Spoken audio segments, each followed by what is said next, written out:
Hello there. Welcome to this episode of Force Ghost Conversations. This is your host, Anthony King, and this week I'm joined by Greg McLaughlin, host of the Rebel Base Card podcast, to discuss episode 8 from the Acolyte titled The Acolyte. If you're a fan of the podcast and would like to consider pledging your support, there will be a link in the episode description for you to check out the various tiers offered. Also, please be sure to check out our TeePublic store to buy some Force Ghost Conversations merchandise. And without further ado, it's time to gather around the campfire for some Force Ghost Conversations.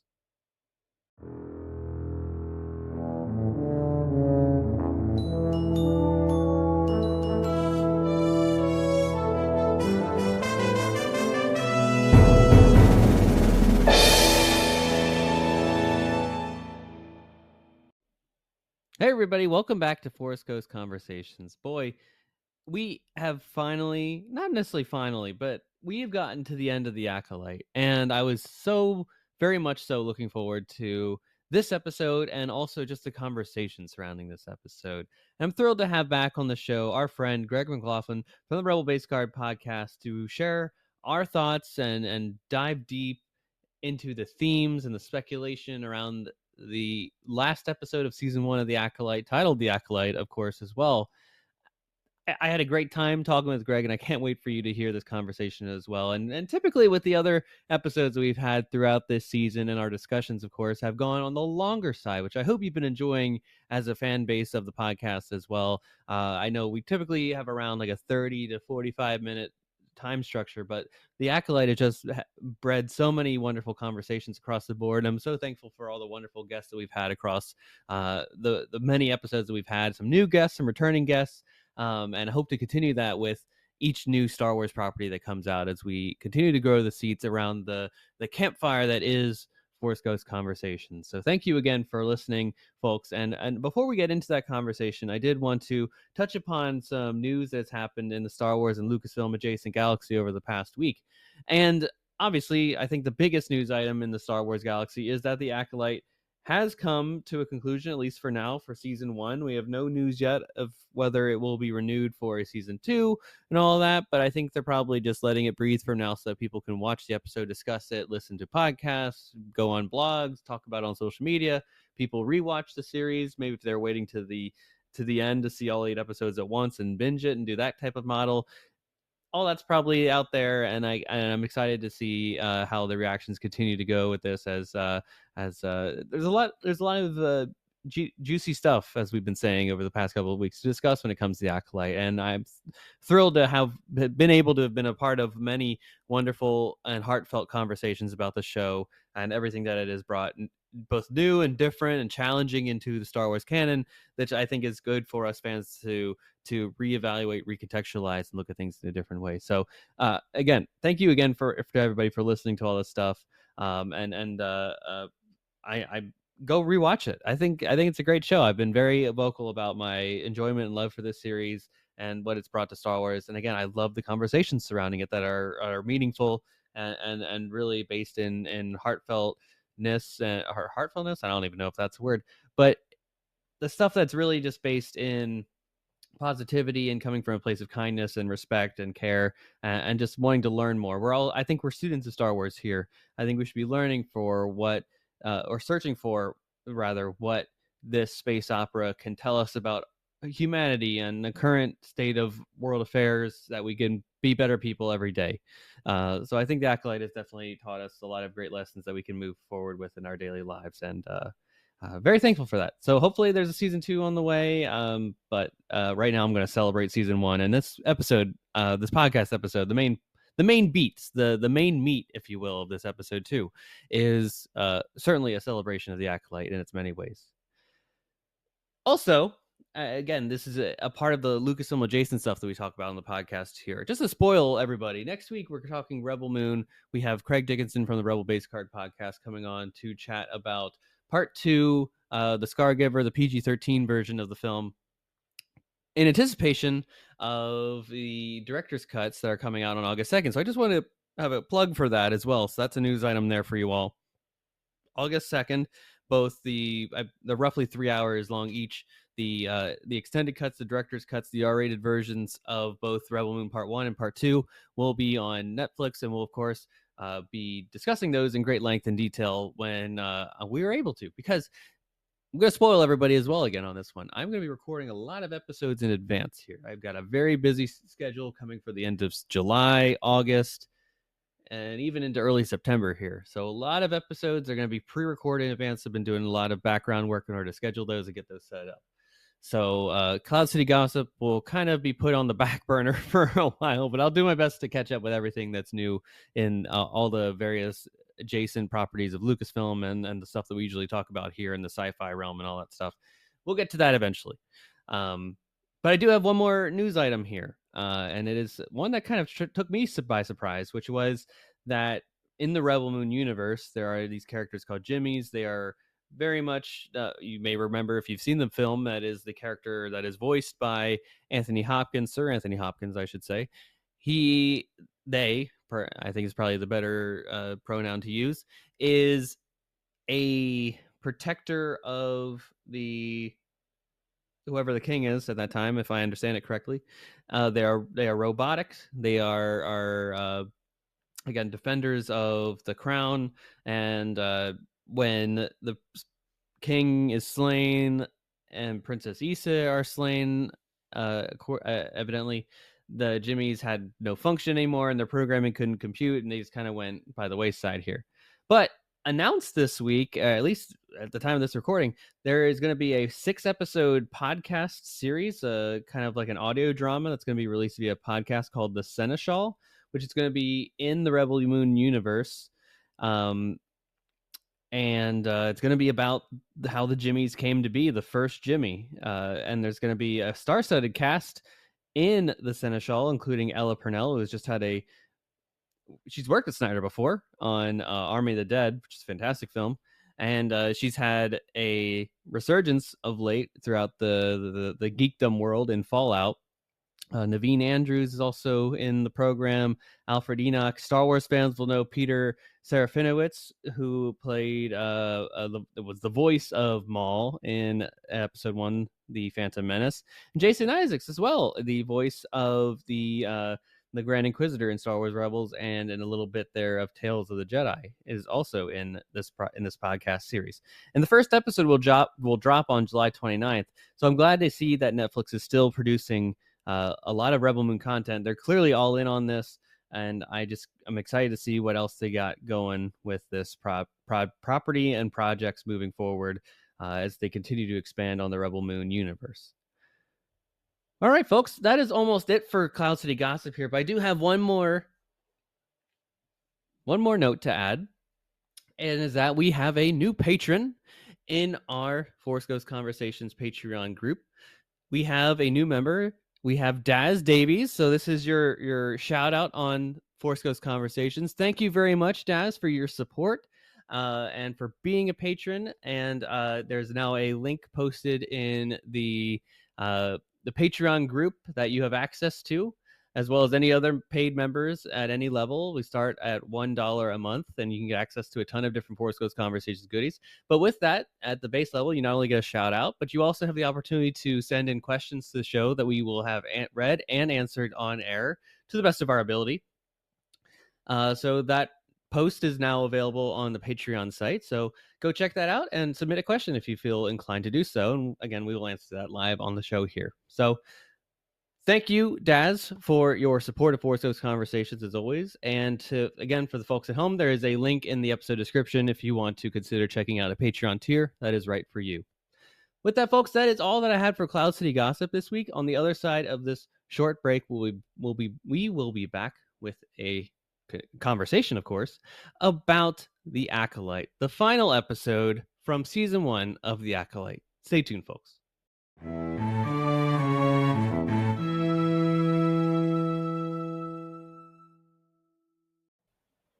Welcome back to Force Ghost Conversations, everybody. We have made it through season 1 of The Acolyte. Yes, all 8 episodes are now complete. So, of course, this is a spoiler conversation about both the 8th episode from The Acolyte, titled The Acolyte, which is probably the the least interesting part about this episode, and also the entire season as well. So if you haven't watched it yet, and you haven't watched this episode or even the entire season, what are you doing? You gotta pause this episode and then come right back to it, because we have a wonderful discussion planned for you here today, and we have returning guest. We have, you might have remembered him from episode 4 of the Acolyte titled Day, where we had a wonderful discussion about that and Bazil and a lot of things. And I think we might talk about some of those elements again in this episode here. But coming back to the podcast to round out the Acolyte is, of course, our friend Greg McLaughlin for the Rebel Base Card Podcast. Greg, how are you doing? And how are you doing? And welcome back to Force Ghost Conversations. Well, thank you for having me. Actually, I was looking for Greg Cass because after your last episode, I was trying to figure out where you put him because I'm telling you, you really gave him the third degree on some of that. But it was an amazing episode listening to you guys, two Phantom Menace loving folks that were going to town talking about that and its relationship to the Acolyte. But yeah, it's I can't believe we're here, right? I can't believe we're at the end. That's true, and thanks for listening to last week's marathon episode. And Greg made his way through all the hard questions and all that we had for him, and I think he's earned his rest on the 10-day IL for sports fans out there that know what that means, so that he can rest and recoup for your episode that's coming up very soon. Also chatting about this on the Acolyte and Fluffy Rebel Base Card Breakfast Pack. And this is a good. I think we talked off air. We like this episode a lot. There's some good elements to it. There are some elements that we're questioning too, and I think that's something that the Acolyte has done a great job of, is allowing us to question things that we know and just think about Star Wars in a different light. It's giving us a different perspective by which to view things through a prism for. And frankly, I want to start here with broad scope here. I was wondering if you could give me basically just a one-word reaction to how you felt after this episode concluded, and then why did you feel that way? Okay. I'm going to go with the first thing that comes into my mind, and this is always kind of gives me, when I hear one word, I think of a Coffee with Kenobi going, what is my one word? I did steal this from him, perhaps. I will say relieved, because in thinking about what you said, I was worried that they would not stick the landing, because there were so many elements that I think were introduced, and we kind of knowed beforehand that we'd heard that it wasn't going to end with a big old cliffhanger. I mean, there were going to be things that would lead into a season 2, which hasn't really been officially announced. But I was worried that they had introduced so many things that it would be unsatisfying. And I remember, I would say, relieved as opposed to satisfied. I'm like, I'm not completely satisfied, but I am relieved that they did what they did, because I think once you started seeing what's going on, you go, you're going to do it. Okay. Because I think all of us in between, and I think each episode, everybody's been kind of going, all right, where are we going? And you're kind of putting out your plot line. And for the most part, I'm wrong. But I was happy to go, okay, I see how they're going to get back and they're going to resolve things. And you kind of felt that Soul was probably not making it out of the episode. But I would say I was very relieved, because I think it was a good ending based on what they had, based on what, it's a shame that they wouldn't have just said, go ahead and prepare for, like with Andor, right? We all know Andor was getting a season 2. I think you could have done things a little differently with it's like, signing that player, as we talked a lot of sports beforehand. Signing that rather than let him be a free agent. Like this show now is kind of like a free agent, where like all during the season we're like, sign him. We want him back. We want him back in the rotation next year. But now it's like, okay, now the Acolyte's a free agent going, I don't know if they're going to come back, but you go, okay, I guess we went through the playoffs. We made it as far as we're going to make it. And we'll just have to see. But I was relieved. I was, like, okay, you did what you did. I see what you did there. And really, for the most part, I was like really on board, because a lot of series, as we know, just are not able to do that. They're not able to stick that landing. Now, forgive me if I'm reading too much in perhaps the subtext too of your one word answer here too, but perhaps. And you can strike me down if I am incorrect in this, but are you perhaps also relieved that some of the conversations regarding the Acolyte will cease for the time being? Because I know it's been a slog going through the social media channels with people having various hot takes and opinions about stuff, and it can get fatigue as a fan sometimes, just constantly see that either supreme negativity around things all the time, and then having to defend things that you either like, or even if you moderately like it, and you're like, I just don't want to see this constant negativity around things. Did that perhaps have a sense of like a sigh of relief after you were finished with the episode, like, huh, it's I don't have to see the discourse online anymore about Yeah, this. I mean, in some cases, unfairly so. Yeah. And it does get a little exhausting. I think by the time we got about 3 or 4 in, some of the ones, the folks who weren't going to go see it, I think maybe a little bit of like they kind of stopped. But I think after a while you start to go, it's like I'm invested in the story, Mm-hmm. and we can talk about execution and everything that didn't work with it later on. But I think it was hard because I mean, even like like people reaching out and kind of going like, am I supposed to like it? Am I missing something? And that's something Mm-hmm. like I don't think we really was fair. It's like, and especially with a series, it's one thing if like it had been in Stranger Things dropped all at once, we watched it, and then someone had an opinion of it. Like we go week to week, and some of that I'll give a pass as far as like I'm not sure where this is going because I'm like, well, on the one hand, should we be reviewing something before they finish it? Yeah. And so one thing I like about the way our kind of show is set up is like, well, we're kind of asking questions. Right. And so I don't have to kind of take ownership of why this didn't work. Like, and then also they think about like a show like reactions, right? Star Wars reactions, like, Aaron and David, all they have to do is like, this is my immediate reactions. And they were very, they loved it. And Mm-hmm. we loved it. I liked where it was going, and you go, okay, there's things or this that they're a little bit of a head scratch, but I think everyone's kind of trying to find a way to go, how do I talk about this? I want to kind of with that negative in the background, you felt like it's almost like a burden you're having to carry. Like, Mm-hmm. I don't want to feel like I'm having to prove to you that I like this or that it's Okay. worth Yeah. watching. I want to kind of take it on its merits and talk about it. But yeah, it added, I think, a little bit of baggage that I wasn't crazy about carrying around. But one thing that I will be looking forward to is I've got everybody's shows like queued up, because Mm. I think what's been really important is having all these different shows like Yeah. CWK, all these, because there's all this input that we can kind of piece together. And I think together, the community can kind of piece in and listen to them and go and listen to, and I think if once you develop those relationships with podcasts, then you go, okay, I understand where you're coming from, and I see that, rather than just putting up that initial like, oh, so here's some, Mm-hmm. you don't like Mm-hmm. it, I'm not going to listen. Like, no, take it all in, and then we can kind of take that hot stove on this one. It might take longer because we're kind of pushing through the veil, and then go, oh yeah, that I liked, that I didn't work on, Yeah. and then here's what I really hope. And then that's what I would hope rises to the top, rather than just going, oh, it was the numbers didn't go through, and then Kathleen Kennedy should be fired again, and all this kind of stuff. And I'm just like, nah, Yes, those I like red-eyed thumbnails of lasers coming out of her eyes. I don't even know how to do that. I don't even know, like, I don't even, I don't, that takes too much time for me. I've done stuff, like I've done graphic work, but Just I'm stick like, with the pancakes, that's the best one. that's required. Yeah, at least with that graphic, I mean, I made the pancakes, I shot the pancakes, I ate the pancakes. So I'm like, It's that's the gift all. that keeps on giving. I'm telling you, man, that was the easiest. It was the easiest artwork I ever did, because I'm like, man, yeah, I gotta make some pancakes. I gotta get some syrup out. I gotta get some drizzle some syrup, take some pictures, do some photoshops, and then eat the pancakes. I'm like, come on, man. I don't know what I'm gonna do for Skeleton Crew. I hope It the sounds good. pancakes make a return. Somehow there's gotta be some play on words for Hey, pancakes to fit in. it's all a part of the breakfast pack. So after we got kind of tired of trying to come up with a cute thing for every show, and thanks to Jen Bankert, Subjokjai, who came up with the Acolyte and Fluffy one, I'm like, okay, because I think what did I say for Skeleton Crew? I think it's going to have to be Breakfast Crew, but there's probably already a podcast on that. But that might be our working title for the Skeleton Crew.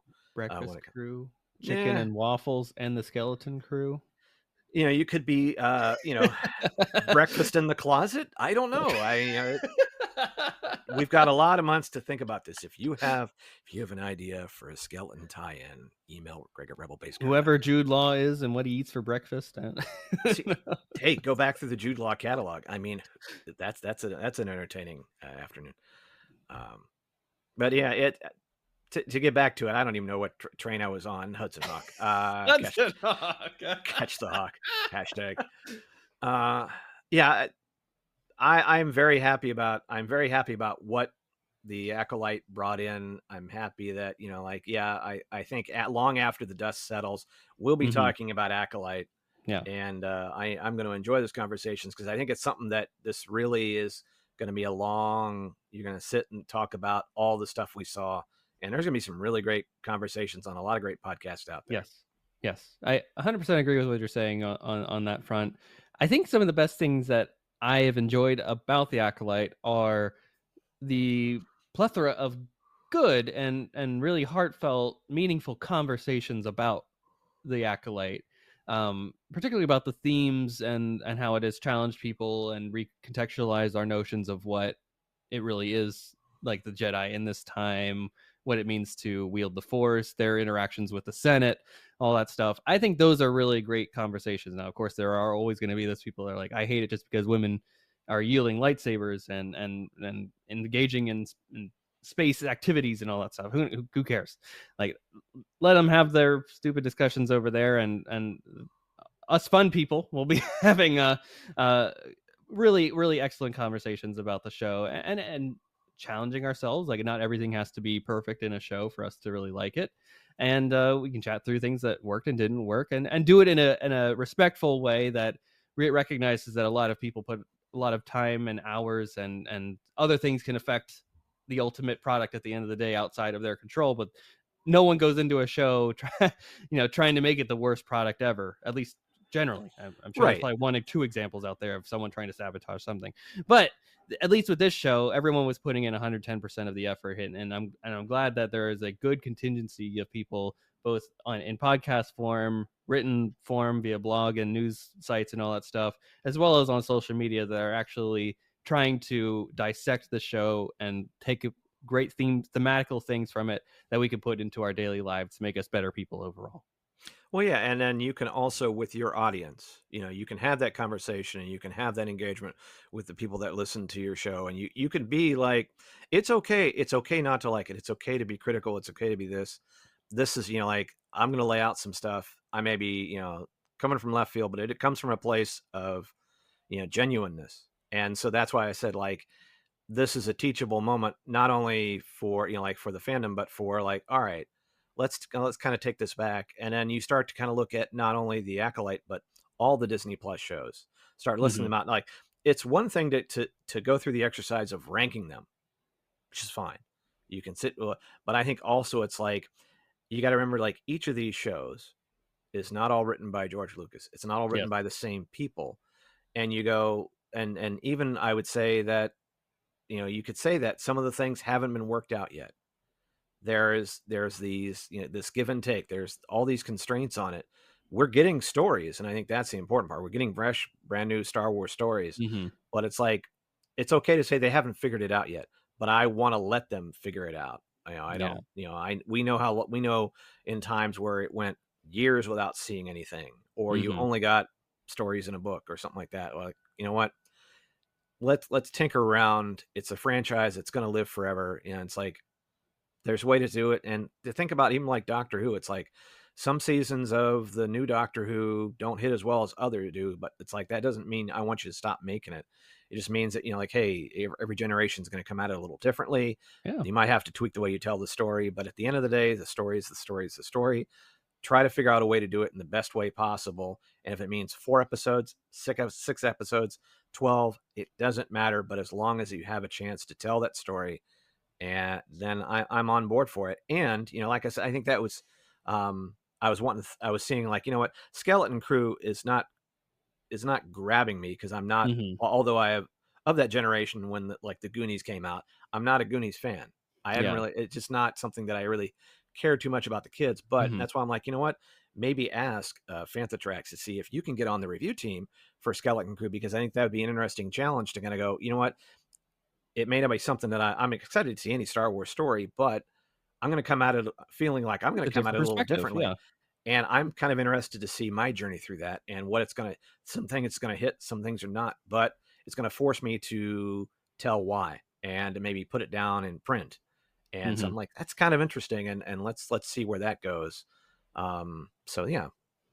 Well, I think you're not the only one on the skeleton crew thing there, because I'll be honest, I think Lucasfilm has done a pretty mediocre job in marketing it thus far. Aside from just saying it's Jude Law and it's a bunch of kids going out in some Stranger Things like Amblin adventure out in space set in the time of the Mandalorian. Like, how much more else information do we have about the show? And it's apparently Not been much. filmed for at least a year plus now and ready to go, but because of the changes in approach to the streaming model, that they're not releasing stuff, thankfully, at the same time anymore. They're spacing things out, to my much appreciation, that I'm not doing 2 episodes a week anymore. When Bad Batch and Mandalorian season 3 Ugh. aren't they? Wasn't that at the same time? Like, that Mando was and a Bad hard. Batch, yeah. Yeah, it was so hard. And of course, I think Willow, which I was covering too, was at the front end of that. So it was basically like 2 episodes a week for like 3 months, and it's like, I can't do this. I can't do this, guys. My voice is going out the window by chatting about all this stuff. So hopefully D23 or Comic-Con, one of these things, we at least get like names of the kids and what they're doing, or at least some concept art, something. Like, we got nothing for this show. I know they brought the kids out at Celebration last year.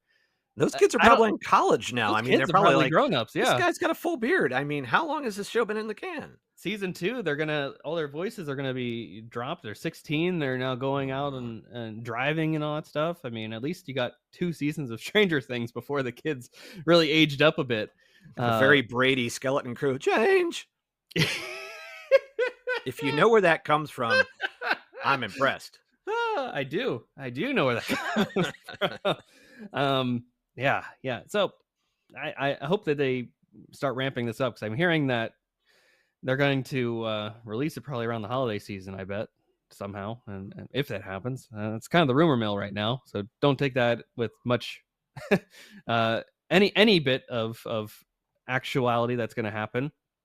But I do hear that claim all the time too, that like it's an Amblin adventure, right? And for people outside of like you and I and people that are in the film knowledgeable industry, which is a small subset of us on the social media sites and all that stuff, how many people actually know what Amblin actually is? And if you say that term, Amblin movie adventure, do people really outside of that group really associate it with anything? Like, do those Yeah, people actually think it's a like deep it's the cut. E.T.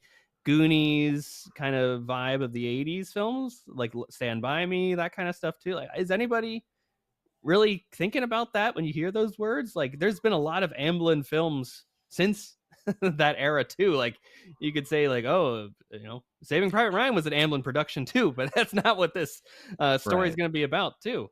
Well, and yeah, uh, also the time that this, that it was introduced, and it kind of makes sense. Like, if we are trying to work towards setting up a Mando movie, and this is at the same time, like, all right, it's kind of like, this comic tie-in to this major event that, mhm, or like the High Republic, like, some of the young adult novels, or some of the ones where it's like, yeah, it's not, you don't need to know it, but it's helpful to have. But I'm right, like, is it going to be our surrogate for our, another Ahsoka series, sure, or a could be. Mando season 4? Because, and how long is that going to be? So yeah, I think when it comes back to it, it's like, I don't mind that, like, if you kind of, in bringing it back to the Acolyte, the Acolyte was, it felt like more like a TV show that wanted to be a TV Mhm, show. And I'm like, well, if you have these big movies, and instead of just doing it to doing it, like, let some of the TV shows carry some of the water, so right, that, it draws you to Disney Plus. But you also, when you go into, the movie, it's kind of thinking about,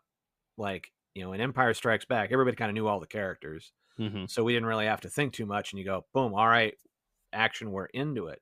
mhm, Whereas in some cases, it's really tough sometimes when you got, movies where you have to introduce, imagine now, like, think of The Force Awakens, all the work that it had to do to introduce 3 new characters, plus give time to the old characters, and then try to cook all this together. And you're like, man, it's reason why you don't make Generations, Star Trek Generations, a lot, because I'm like, it's tough to do it's this. hard, yeah, But at any rate, so I'm like, it's tough, because the more that you put out there, the more sometimes people feel like they have to kind of seen everything.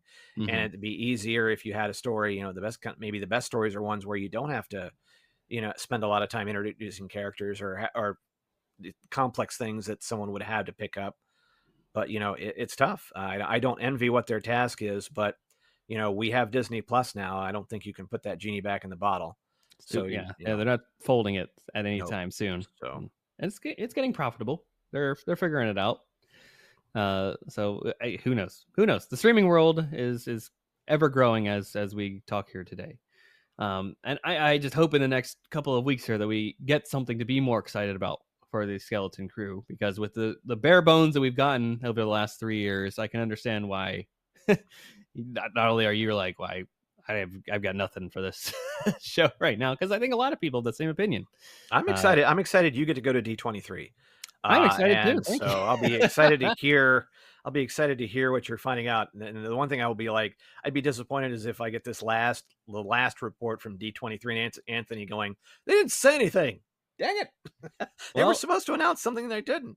You never know. That could very well be my report from the Anaheim Convention Center. Is what are we doing here, guys? What is going on? I see that they're bringing the stagecraft over somehow, and I'll get to walk through that. I don't know how they're doing it, but they're going to transport it there, I guess. And we'll see how that goes. Doug Chang's supposed to be there, so maybe I'll get a selfie with him. I heard you saying that, and I was like, man, I was listening, going, man, you're making the case, but I'm like, it's a road too far. But I would say, it's never a road too far, Greg. Just a flight away. It's a flight away. I know. Go over to John Wayne Airport and then head over to the Wayne. Yep. And then I'll meet you at Bubba Gump on Catella and have a good time. Anywho, back to the question here. So my answer for this, my one word, just in reaction to when the episode concluded, was whoa, WOAH, which was, if you are following us on X or Twitter, whatever it's called these days, the tweet that I posted after watching the episode was exactly whoa. I think it's for the 3 woes times 3. I think that was my immediate answer, because I thought that the episode did exactly what it needed to. Like you said, it closed up most of the questions I had. Now there are still lingering questions, but I think that's what every show needs to have, and that isn't putting a full closed book on the shelf for what it's trying to tell in the story. But also, there were a lot of things in this episode that we'll talk about later on in this episode that I didn't think I'd ever see in live action Star Wars in some degree. So I'm not going to spoil those yet for everybody, but I was just astonished at some of the things that they were able to pull off within the episode itself. And that made me excited for potential stories in the future. I'm thinking not just in live action, but story, book versus, book, comic, potentially. I know the High Republic's been playing around with audio dramas, anything like that could potentially be a plethora of ways to grow out this new era of the waning days of the High Republic that we're exploring with this. And that made me very excited. And I think just, cue the Keanu Reeves meme of, whoa, that's exactly how I felt after this. So I thought we were taking our steps into a larger world here, and I'm excited to see where it goes from here. So that was my reaction to this. As I watched it on my phone, actually on my computer, I thankfully packed my computer because I was on a work trip at a conference earlier this week, and was able to find some time after a long day at a conference, and ran away to my hotel room to watch the Acolyte and get that in. Truly, the highlight of the trip is running up to your hotel room to watch some Star Wars, and truly a delight. I wonder at D23 if there's going to be a breakout panel where, like, Charles Soule, Cavan Scott, Justina Ireland, was it Daniel Jose Older? Who's the Claudia Gray? Yeah, they're all sitting around in a group, and they have to draw straws on who gets to write Vernestra now.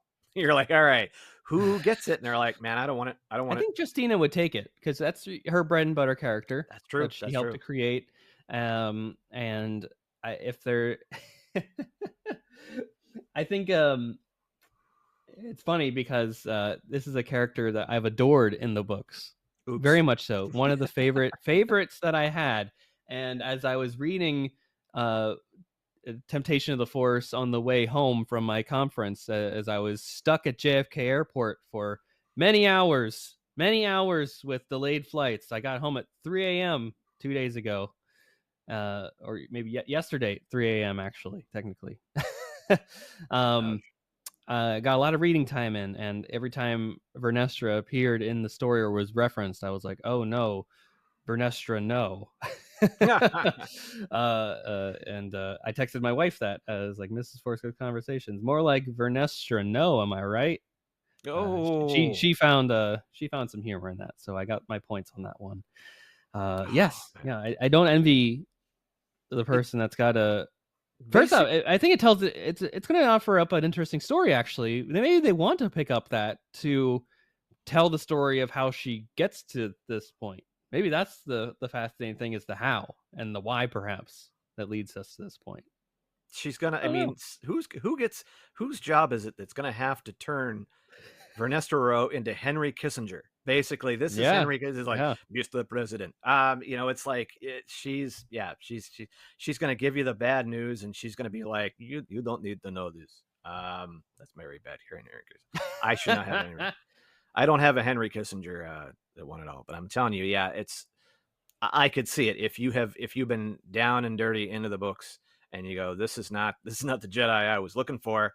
You got her. But it opens up a lot more.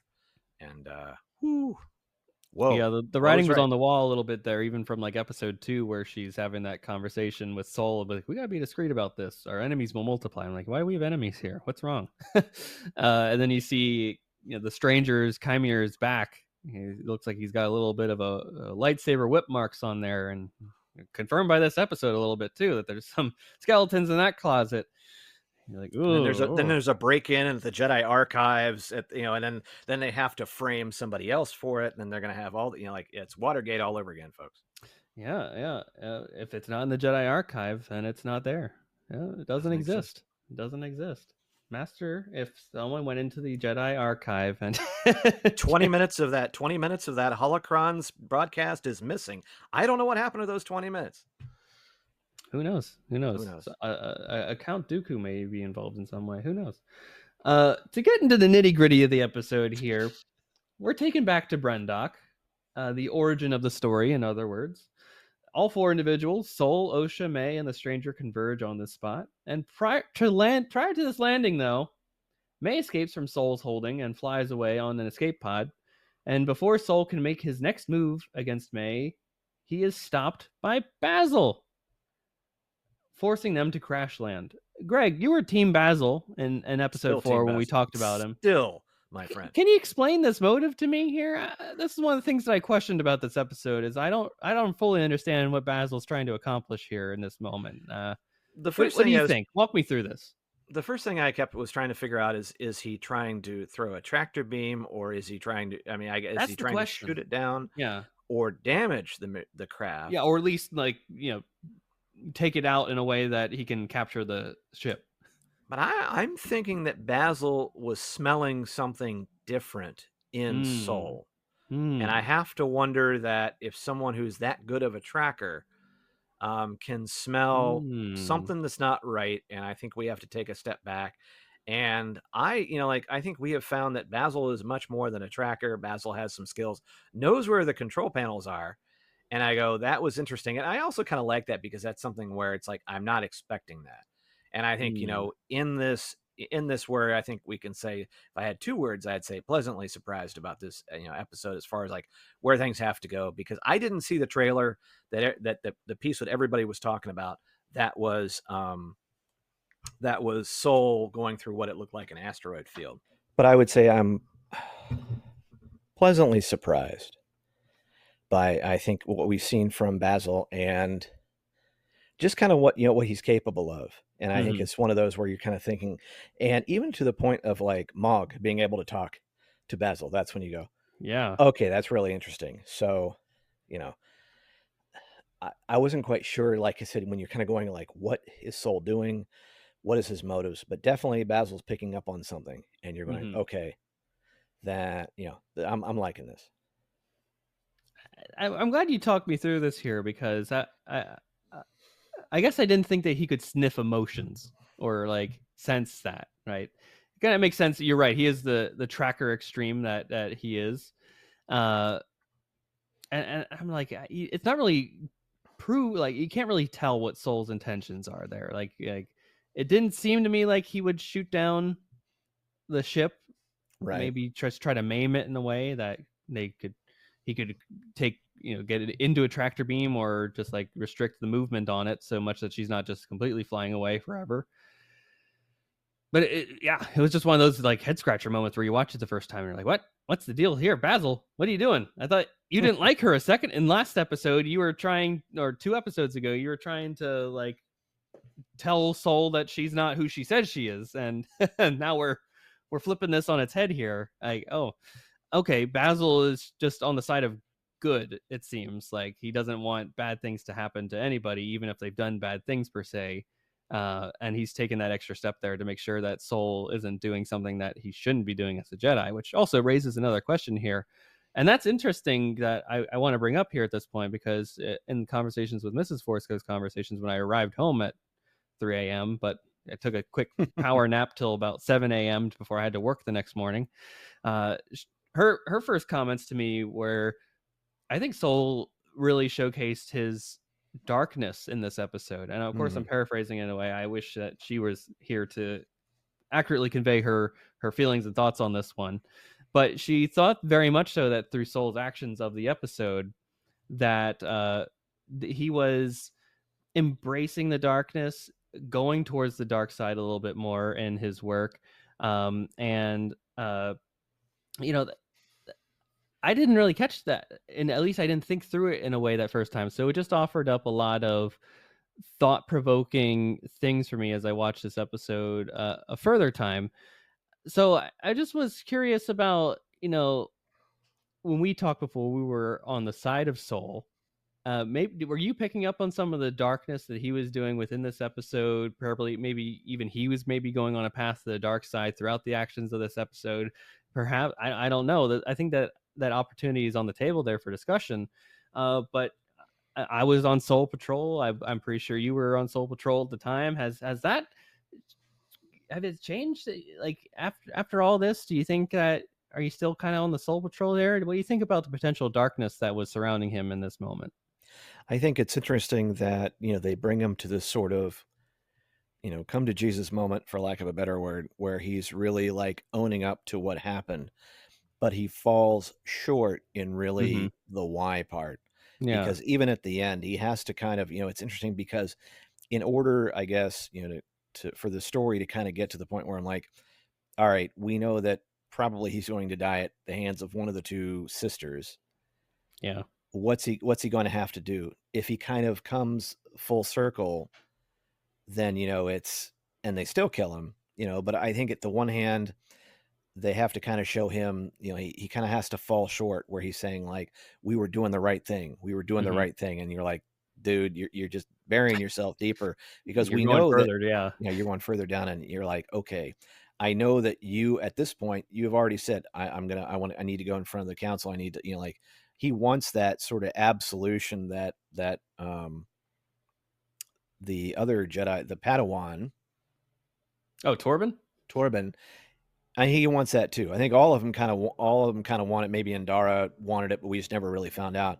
But in this case, he still has to kind of do that last final push over the cliff to make, in this case, Osha, bleed that crystal and put him down, as it were. But yeah, it's tough because, and I think it's tough for a lot of folks, because now it's like, I think that with, the sisters kind of flipping, Mm-hmm. and of course killing Jackie, killing, Torben and all that, and Yord and everybody, you're trying to figure out, like, like Dan and them's been talking, like, who am I rooting for?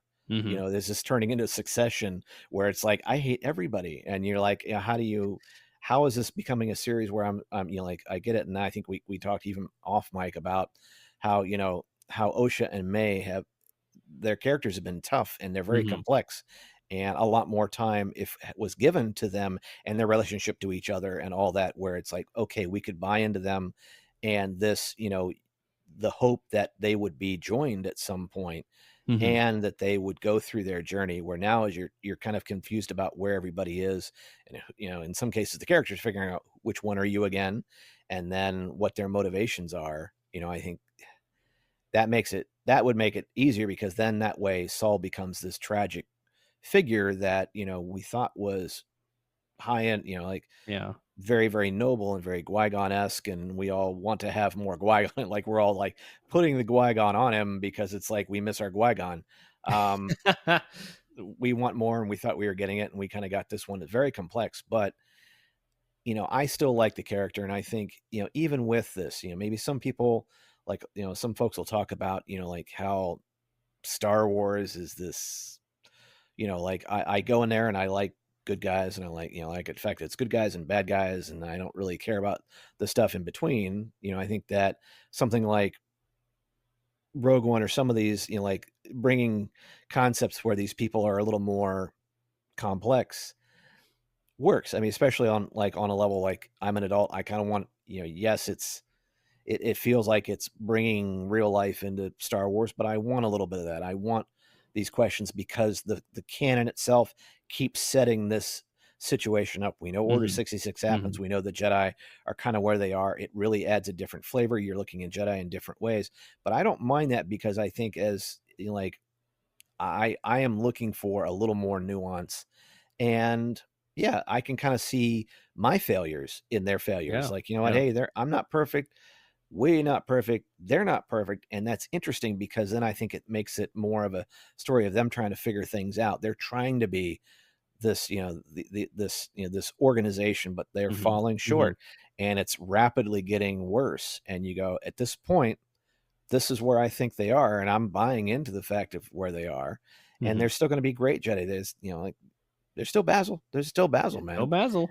You can fall off the Soul Patrol, and I think, like I said, I'd like to see more written because I Mhm. think it's a lot of there's a lot of meat on that bone still that you could talk about, and like I said, anything that's any ancillary product that's written or put into some kind of form about this is only going to help the story more, especially because where they didn't get a chance to tell the story of Vernestra or tell a lot about Mhm. some what Torben and Kelnaka went through, or Endara. Why is Endara there? Let's have it, and I think that would make some very interesting writing, especially as we kind of bring the High Republic to a close. Yeah. Let's write some stuff on this, and I think it'd be fun. Here, here. Why do you think he was so Soul, when I say he was so steadfast in his belief and his actions until the very end? That is the $64,000 question, but I do think, well, if you also think like I think it would challenge I think it challenges their faith in the Jedi on such a level, right? Well, Mhm. it's, and not to bring like say religion into this. Mhm. But I would say that, if something was, like you did this way or you went to this particular, you're of this denomination where you follow this religion in this way, I think in some levels, if that got challenged, right? Like, this happened, this did this for this reason, and it seemed to be in the right reason. But if it challenged, I think it may go down to a core belief. Mhm. Think of like the Jedi in almost like Catholic type circumstances where it's like it's a structure, it's a thought, and if something challenges that, Mm. boy, I think that would be tough, and I think it would even sound a little bit like I can't believe it, but if this is the only way you've known, this is the way you've been taught that it works. Yeah. I think it could challenge it something, and that's why, like I said, it's tough because he can kind of be very sorry for it, but still at the end we're doing the right thing. And Yeah. it's crazy, but yeah, I think that's kind of, your faith. Otherwise, I think things really start to unravel then. It sure did. Do you think that, like, because he didn't have a good enough answer for he kind of like, He was being choked at the time. Let's he just he to be was he was air being was choked. being taken out of his oxygen, that's for sure. Uh, do you think that he had 16 years to think through this scenario, and if he ever came to it, what he would say? Do you think because he perhaps balked on a better answer, perhaps for the actions that were taking place on Brendock and killing Mother Anastasia, all that stuff? Like, do you think if he had a better answer at the moment rather than just saying like I did what I had to, uh, we did Yeah, what but was also right? I think that when you have to live with it that long, I think Yeah. that you could also have developed, your relationship with that Mhm. situation. Mhm. I can't change that, but I have to kinda live, and I've made my peace with it, and I think that, you have that, like I said, he probably has gone over that over and Mhm. over. He said, "I'm going over and over in my mind," but still, it And 10 the times out of longer 10 he would have done the same thing, it sounds yeah, like. I think the more he got separated from him, it becomes a core part of him, and once again, like I said, kinda take away from that probably really unravels someone mentally. It would have probably done a lot more damage to him. As if it already didn't do enough damage by ending him. Before he got choked to death, yeah. Yeah, yeah. It's interesting because this scenario is like an alternate scene in a way of Return of the Jedi in some way, right? Obi-Wan telling Luke, confirming about his father, and saying like, you know what I told you was true from a certain point of view.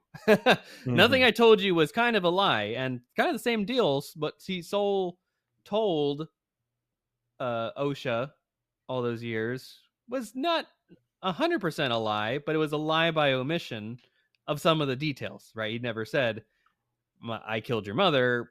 A lot of people died in the fire that May started and all that stuff. No one survived. That was kind of the input, like the extent of the conversation there. Um, so, if Luke had taken it a different way, he could have easily used that as a means to turn to the dark side. He's like, wow, you guys lied to me to save yourselves from uh, me knowing a whole lot about the truth. And I understand that I would have rejected probably a lot of this stuff if you had told me earlier. Like that's a different scenario here, but the same concept of withholding certain truths in order to get somebody to go down a certain path for a while there.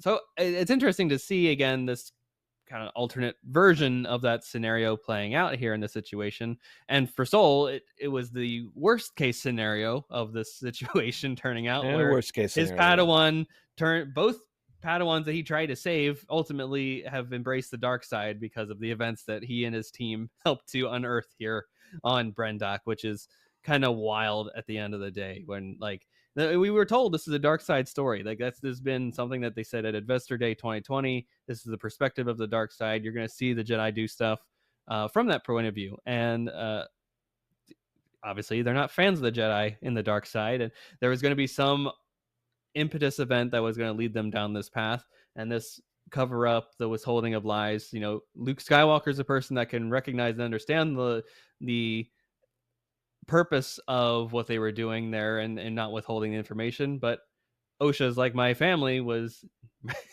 brutally like the family that I loved is gone because of the actions that you guys took and just because you had this random outburst of I need to do something here to save people and I fully I understand what Soul did based off the information presented. I can see why he did the choices that he did. Like that's I'm not gonna fault him for the choices that he made ultimately, but to not have the empathy of like at some point down the line sharing the full reality of that, I think was his true hindrance at the end of the day, which may be a theme about this show overall. Is that at some point the truth will always come out, and if you tell it sooner than later, it's gonna hurt less. Mhm. The ramifications may be less severe, like leading to your own death. It's really wild stuff here. And while on Brendock, obviously the group runs into each other. We talked about the end of Soul in this situation. But there's a massive conflict here. There's a couple lightsaber battles within it. There's the fighting between May and Osha. What were some of your favorite moments during the various action sequences that were presented here then? Oh, I would say that I loved Soul and Khmer's fight. I loved the use of the second blade. We got to Yeah. see more of that. I loved, that it took place in different locations.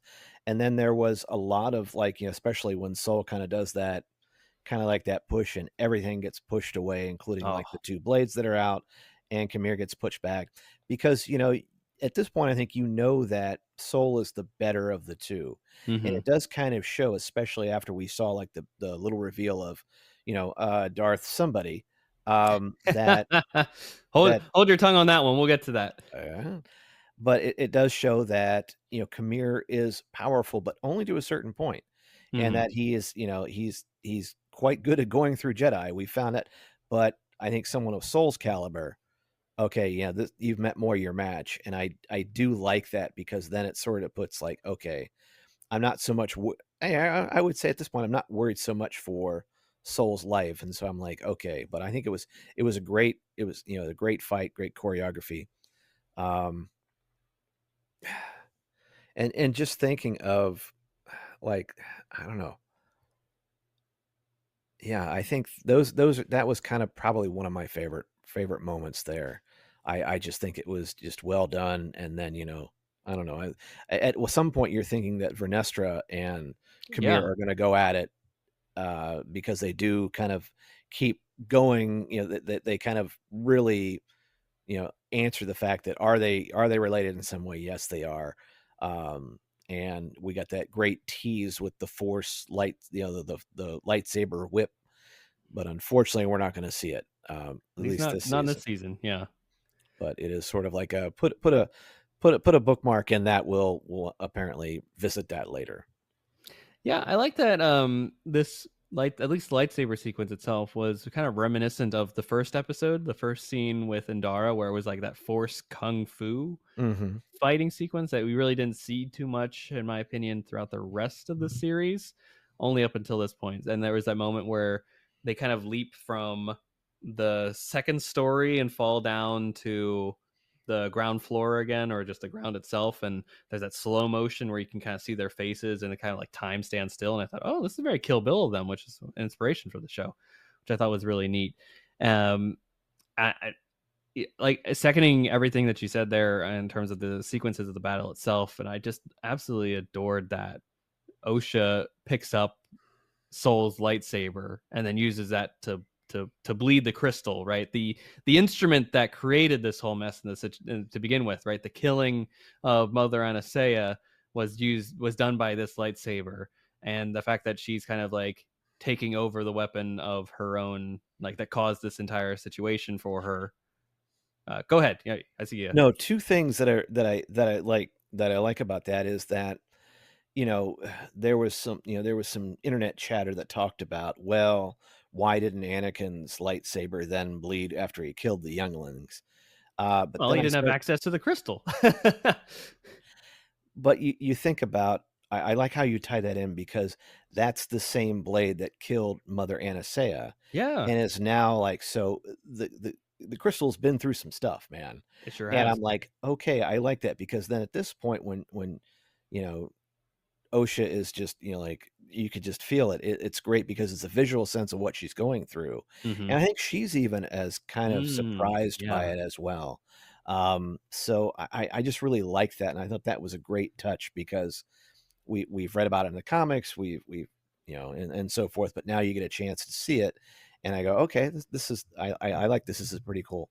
Oh, just something else, by the way. And there's a great article in the New York Times, our interview with Manny Jacinto, and talking about, Mm. like, of course, his background in dance and the fact that he was able to do a lot of his own stunts in this. He was very, very like stoked about it, and even and even like incorporating some of the Filipino martial arts in it. Yeah. It was just something where I'm like, he really brought a lot to this, and and Lee Jung Jae, for Hmm. that matter. So I really think that the two of them together, really the choreography and the story, and the fight with this is just really, really top notch stuff. And so that's where you kind of go, like, if you haven't been on board with this series, you're really missing out because there's some really good Star Wars Hmm. fights in this, especially Kilnaka's, scene Oh a my couple gosh. episodes ago, in the choice, and you're just like, yeah, totally on board. And I like the different styles, and I just that's that they've really done a good job. I mean, that's where the money went, and it That's was money exactly well right. spent.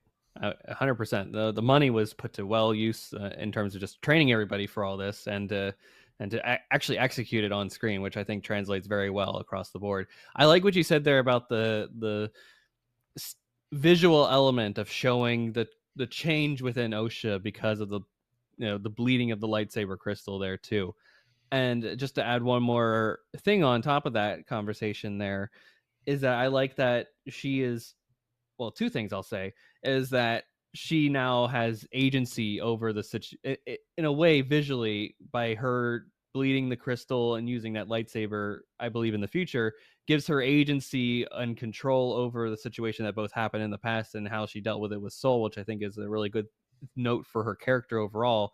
But there's an interesting thing too, because if she uses that lightsaber and that's Soul's lightsaber, then everything he mentioned before, and I think in episode 1 or 2, right? Uh, something to the extent of what I am her master. I taught her things, like her doing this is my failure, right? And her using his lightsaber is an extension of Soul's legacy moving forward.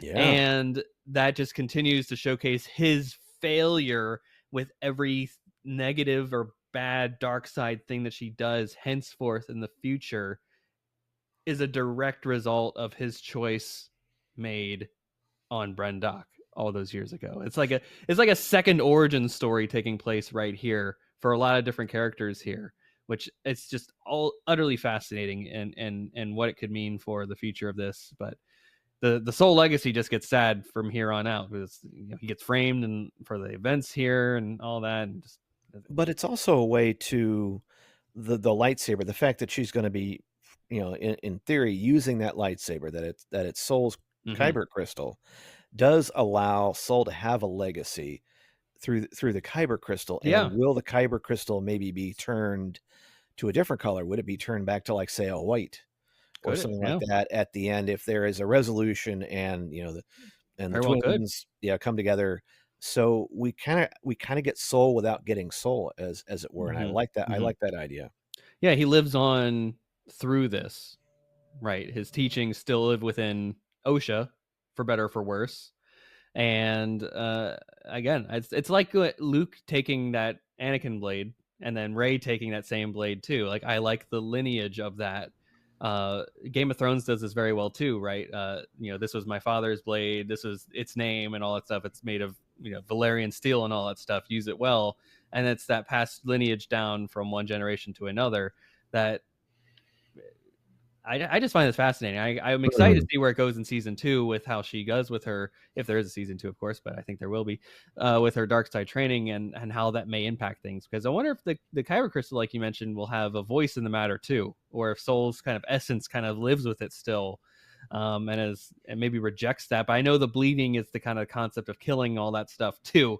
Hence why they have to like force it to die and bleed in a way. So I'm just fascinating at what the this is the thing that I was like in the beginning. This is one of the few things in the episode where I was like, I don't think I'd ever see that in live action. I didn't think I'd ever see a bleeding of the crystal, something that was introduced, the concept in the Ahsoka novel by E.K. Johnston, which if you'd have asked me in 2017 when that book came out, like I there was a lot of people that were confused about the concept of what that means. Like you're not just telling me it's just a kyber crystal that you can buy at Galaxy's Edge and put into a lightsaber and it turns it into that color.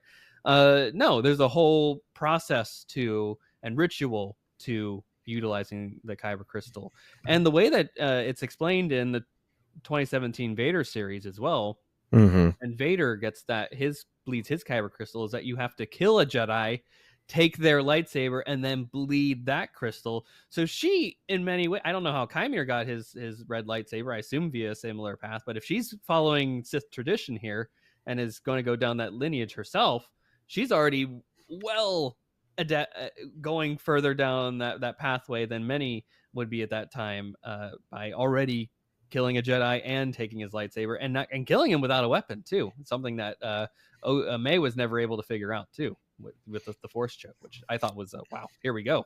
Yeah. And this is one of those where, like, don't come at me and say that Leslie Headland doesn't know Star Wars, doesn't know how to, like, she's only constrained by what monetary constraining and Yeah, that they had to, this is what the story, there's yeah. more to this Lucasfilm was a whole story. story group and all that helps to Yeah. help along with this stuff. So like, There don't worry about it, guys. Yeah, there's so much in this that you go, all right, yes. A lot of it didn't make it on screen, I'm sure. There was a hmm whole lot more.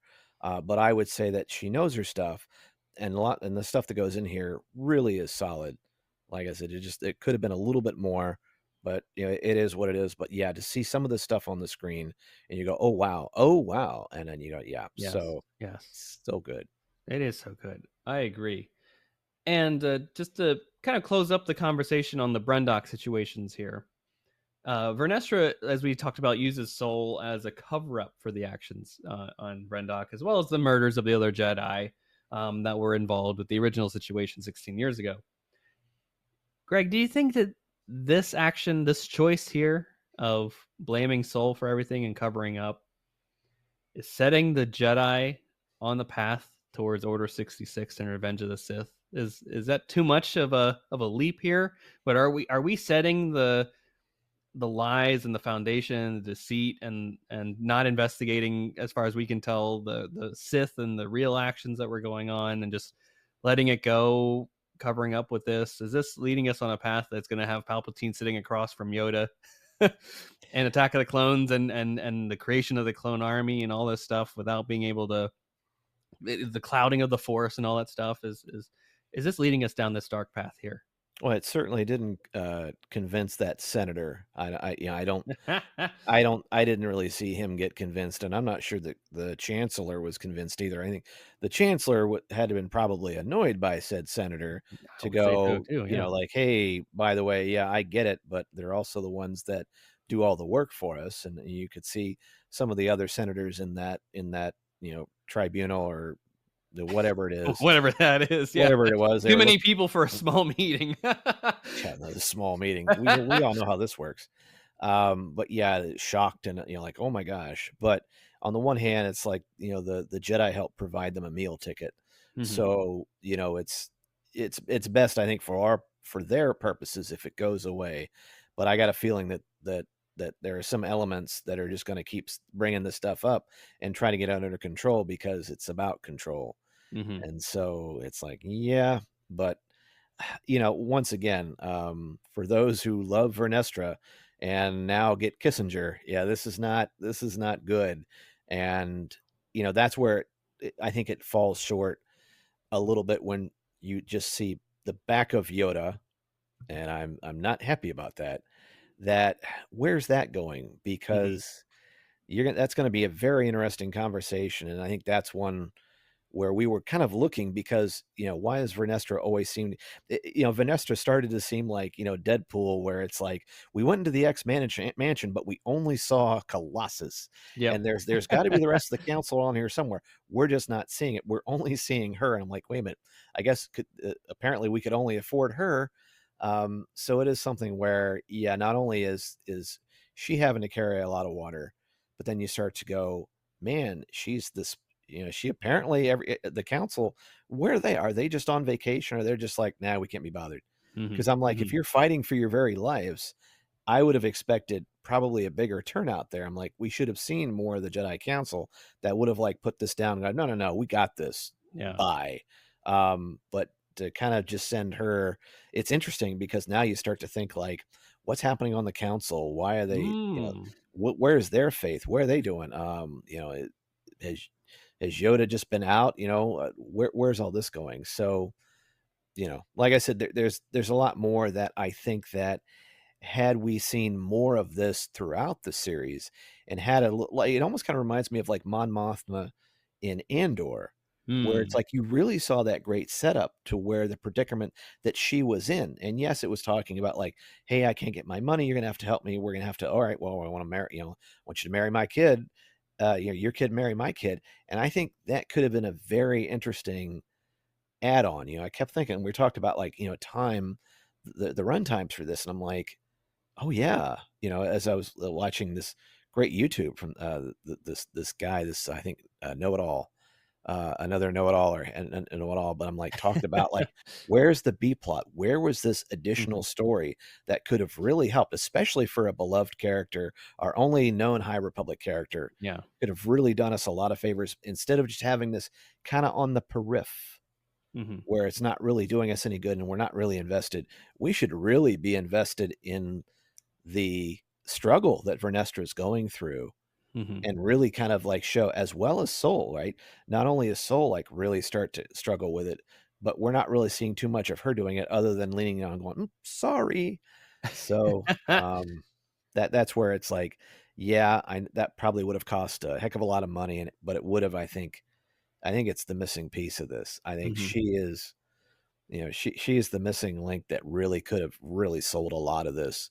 And yeah, you could talk about, well, trade disputes and all that, but I'm like, yeah, there's some intrigue here, and maybe it was not always, you didn't have to have all these scenes with Yoda, but you could have had a lot more. At the Coyote Monday, come on, you brought Mhm. him in, come Mhm. on, let's at any rate, but hopefully we'll get a season 2 and we get more of this.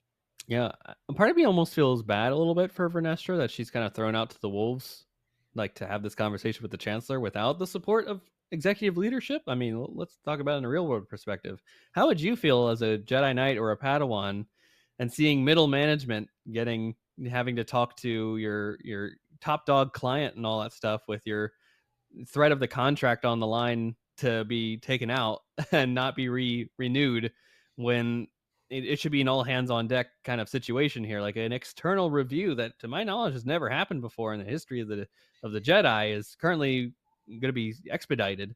And Yeah, you're like, let us know how it works out. where's top dog Yoda coming down, that should be in that meeting himself, and saying like, oh, okay, it is. Mm-hmm. uh or You don't need to see. You don't need to see Opal it. Rancis, yeah, like these guys, Yaddle can come on down and help out a little bit here in this situation.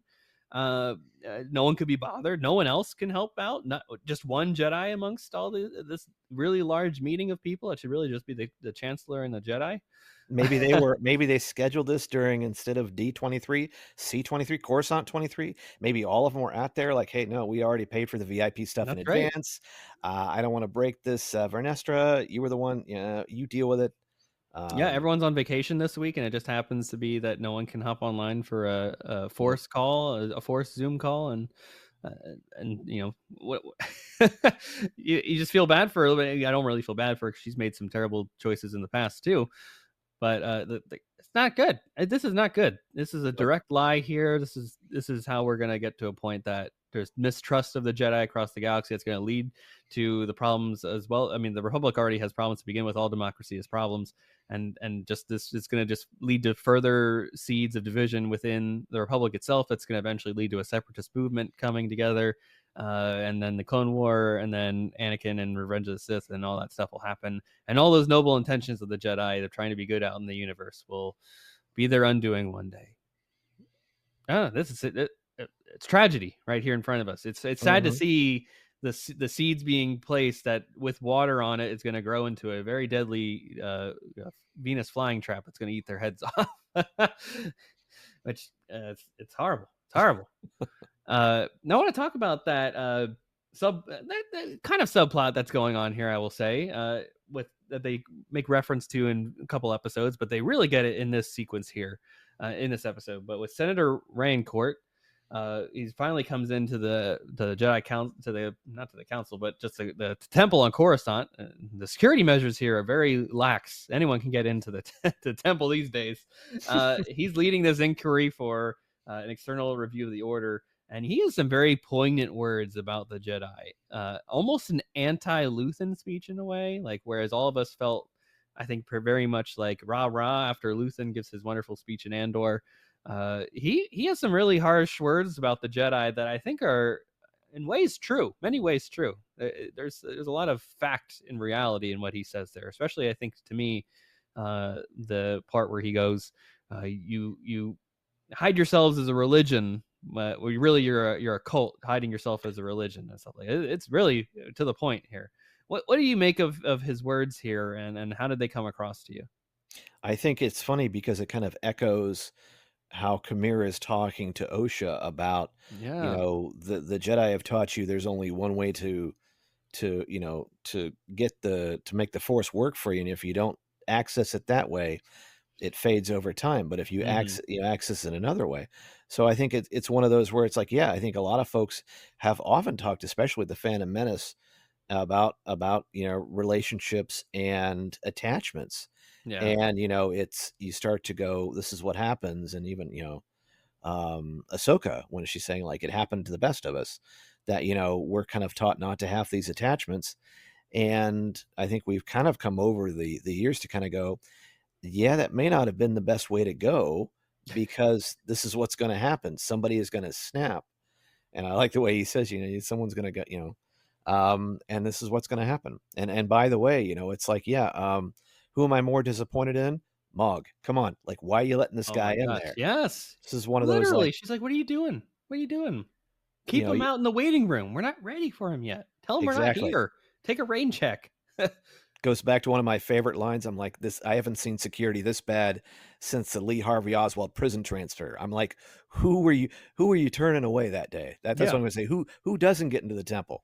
This is as bad as the Olega, the Olega Jedi temple. I mean, like, if you're having to rely on Olega Padawan, you got to stop letting the Padawans guard the gate. You got to get some better people. At least in Olega Padawan's defense, it was just him.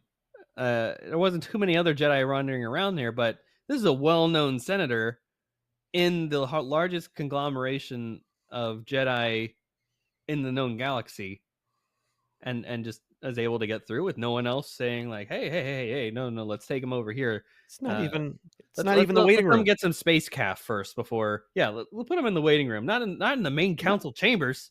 Come on now. Yeah, we're not going to put him in the server room, for heaven's sakes. It's like, oh yeah, by the way, and by the way, the password is the admin password's totally not password. Let me go back there and look at that. 2, 3. Sad. Come on, Moog. I expected better of you. You apparently can speak Bazil's language. All right, you and Yord also must have been in the same class. But I expected more of you. I expected more. We should expect more of our interns, but I have a feeling that Moog is unpaid. So how can I fault him too much if he's not even he's just getting college credit for this one, and he's got a lot of students. Can't even give him a food stipend. Yeah, he's skin and bones. Come on, he's apparently not eating at the commissary.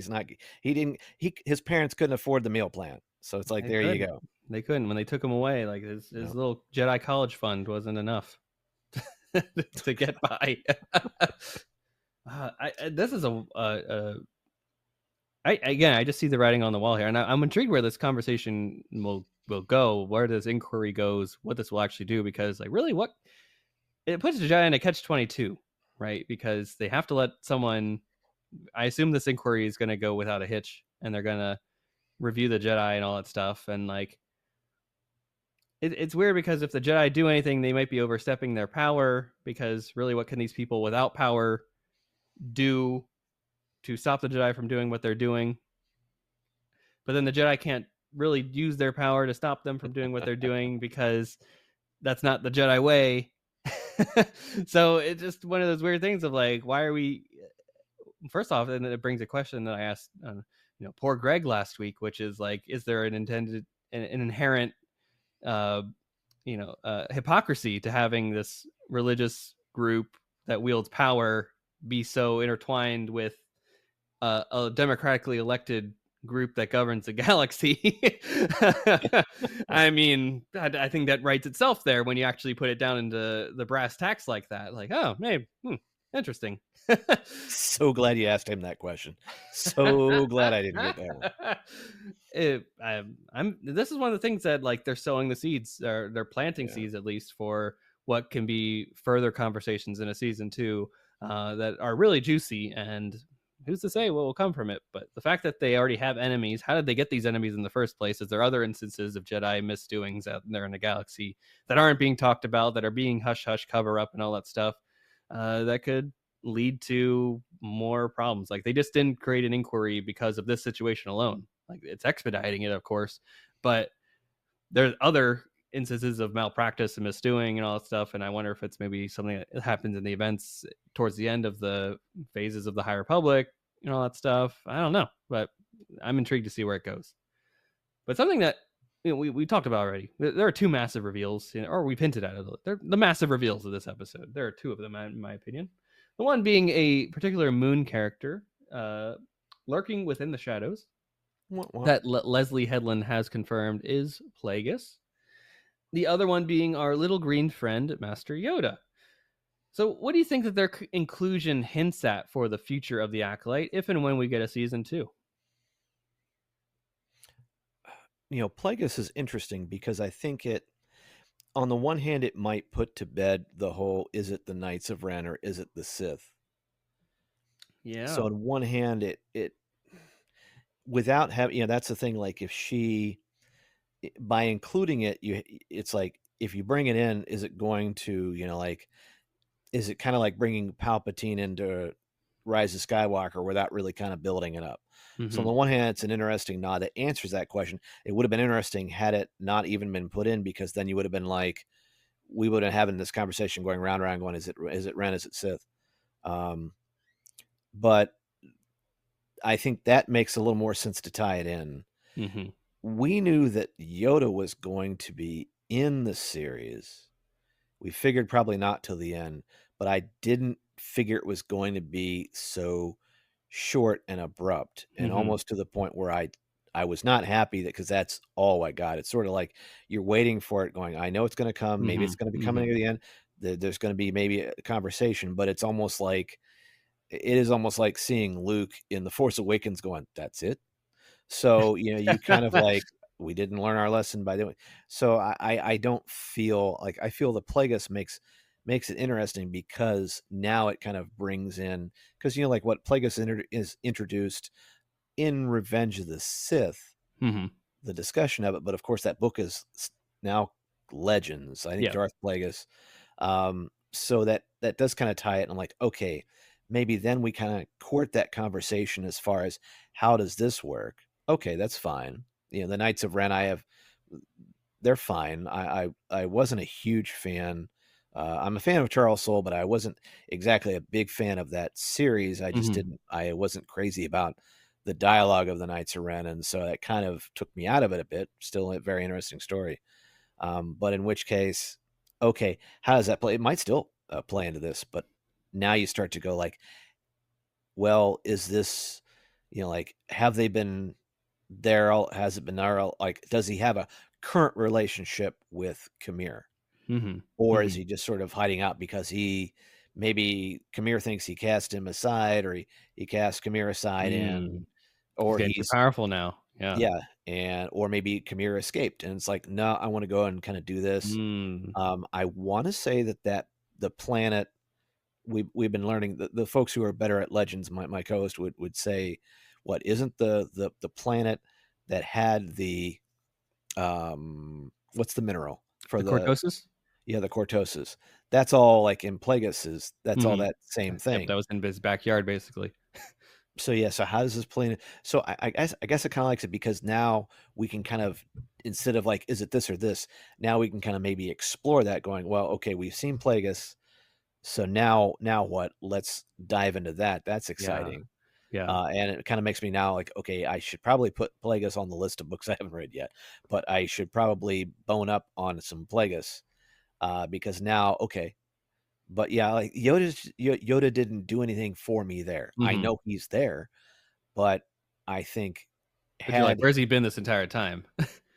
yeah, and like I said, it becomes a part of this missing piece of this puzzle, as far as like Vernestra and the Council and the Coruscant, that really should have been a bigger, should have been more, because then it would have started to make sense. Yeah. Yeah. So for me, I've been I had a lot of time to think over the last couple of days. When you're in an airport and you're like, I need to not focus on all the kids and families around me that are also waiting for this flight to Orlando at 3 a.m. Uh, I had a lot of time to ponder the Plagueis of it all. And for me, I was thinking, Kymir was saying this entire time about Osha and May, like they have to do this, right? Like he's very much telling them, like, if you do this, then you're on your journey here.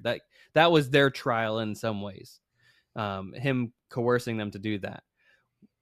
I was thinking, what if Plagueis is, like, in a way tasking Kymir with, like, this is his trial, was finding them and turning them to the dark side, uh creating this acolyte for them. Like, that, what if that was his, like, Sith trial in order to become the true number two? Or if he was, like, to really, like, cement himself in his good graces, like, okay, now he's a part of the dark side. Now I appreciate all that stuff that he's doing. Thank you for doing that, because I'm curious if it may play into the events of episodes 3 and 7, the events on Brendok. We all know that Plagueis from the story is it influenced midichlorians in order to create life, and we're assuming perhaps that the witches on Brendok did a similar thing to create Osha and May. But and Mother Coral is like, what until a Jedi find out how you created them?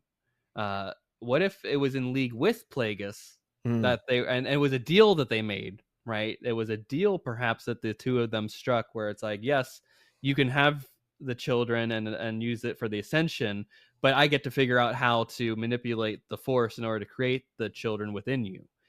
That was a juicy idea to me as I was kind of crafting the story in a what if sense in my head. Of course, this is pure speculation, folks. Take it as you will.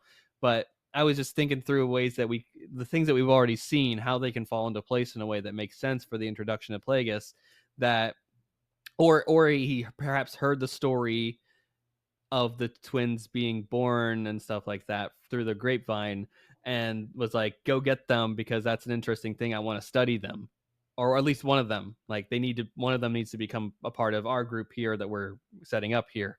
And then he can figure out more ways how to do the manipulation of the midichlorians and create life and all that stuff.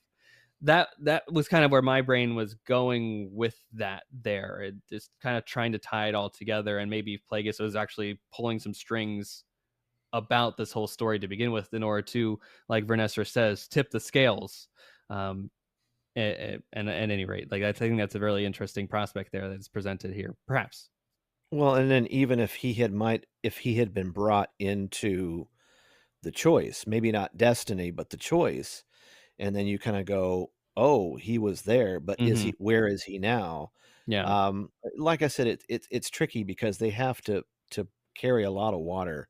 They have to do a lot in this series, and it just seems like maybe they didn't get a chance to tell all the story they needed to tell. Some of the things I don't mind. Some people like, like in as far as like, mystery of like, you don't necessarily have to explain it all to me, but it would have been interesting, like where you put this. And once again, of going back maybe and watching this series, do you go back and watch the choice first? Maybe you skip Destiny, put in the choice and watch that first, and then go sort of this kind of machete type order. Does it work for you a little bit more? And then, or could we have done something else? Like I said, it's, now with Plagueis on the board, like I said, I think it adds a lot more to the discussions. Yoda, of course, adds in like, once again, what do you know and when did you know it? Right. But it would have been nice if we would have saw a little more lead up. So I think we could have had maybe a little more than just a split-second cameo. I think we could have had a little bit more of an introduction over the course of the series without really saying too much. But then I think it could have been, like I said, where was our focus supposed to be? Where were the things we were supposed to, so it's interesting. Like I said, it goes back to, we're not, we're not into making TV. Like we're into TV shows, but we're not making we're them. Not getting paid for this. We're not getting paid for it. We're not in a writer's room. We're not in, we're not on set. And so this is our best guess, but and these are the kind of conversations I would rather have them, like knowing that I have 8 episodes, like 7 episodes of me telling you how I feel about it. Now I can go back. All right, these are the kind of ones the show's going forward that if we go back and visit the season as a whole and talk about these elements, or you basically go listen to the Cantina cast, because there'll be hours upon hours of going over this, some of these details. And that's the joy of listening to podcasts, and that's the joy of podcasting, is let's just kind of sit and hash this out, and it makes for some great content. It sure does. What do you think that so the show ends with Vernestra being like, Master Yoda, we have to talk, right? What do you think she asks him, or where do you think that what that conversation entails? That's something I've been sitting on too. You're like, hey, by the way, the Senate came over, and you're gonna love this. They want to do a review. On the one hand, I would hope that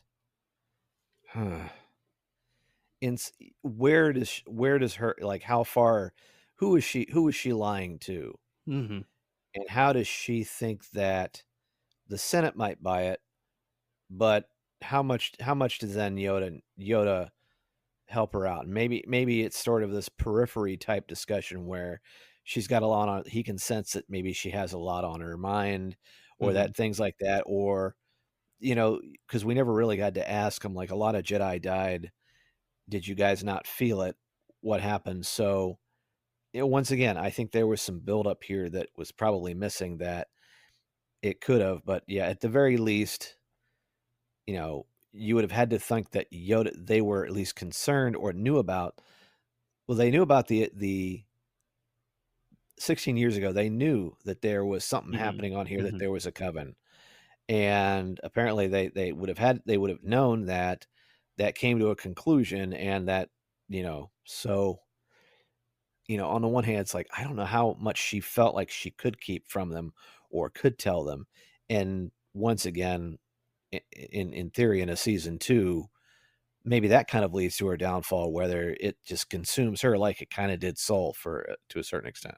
Yeah, yeah. I think that's a very fair question, and I even think was like she's like, because it seems like there have been like fallen Jedi before, right? It Right. doesn't seem like, as when they noted like with the whole Osha thing in like episode 2 or something like that. They're like, oh, what's this Splinter Cell Jedi? All that stuff. Like it seems like there's been people that have left the Jedi Order and done things that are bad in the past that didn't necessarily claim it to be Sith.